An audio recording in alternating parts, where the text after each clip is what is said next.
વિરમગામ શહેરના ગોળપીઠા વિસ્તારમાં આવેલ તૈયબભાઈ અમીરભાઈ એશિયન પેન્ટ્સ કલરની દુકાનમાં અચાનક ભીષણ આગ લાગતા અફરાતફરીનો માહોલ સર્જાયો હતો। પ્રાથમિક માહિતી મુજબ આગ શોર્ટ સર્કિટના કારણે લાગી હોવાનું અનુમાન સેવાઈ રહ્યું છે। આગ લાગતા આસપાસના વિસ્તારોમાં ભારે દોડધામ મચી જવા પામી હતી। તરત જ ઘટનાની જાણ થતા ફાયર બ્રિગેડને જાણ કરવામાં આવી। ઘટનાની જાણ થતા ફાયર ફાઈટર ઘટના સ્થળે પહોંચી આવ્યા હતા। વિરમગામ નગરપાલિકા તેમજ એલઓસીની ફાયર ટીમ દ્વારા આગને કાબુ લેવા માટે ભારે જહેમત ઉઠાવવામાં આવી હતી। આગ એટલી ભયંકર હતી કે આસપાસના વિસ્તારોમાં પણ આગની લપેટમાં આવી જશે તેવું લાગી રહ્યું હતું।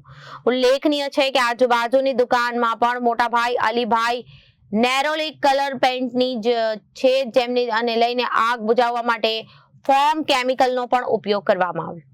વિરમગામ નગરપાલિકા તેમજ એલઓસીની ફાયર ટીમ દ્વારા 3 થી 4 કલાકની ભારે જહેમત બાદ આગ પર કાબુ મેળવવામાં સફળતા મેળવી હતી। આગના વિકરાળ સ્વરૂપને જોતા એવું લાગી રહ્યું છે કે દુકાનનો સંપૂર્ણ માલ સામાન બળીને ખાખ થઈ ગયો હતો। માલમત્તાને ભારે નુકસાન થવાની ભીતિ સેવાઈ છે। Reporter Rabbani Malek, Janadesh news, Viramgam, Ahmedabad.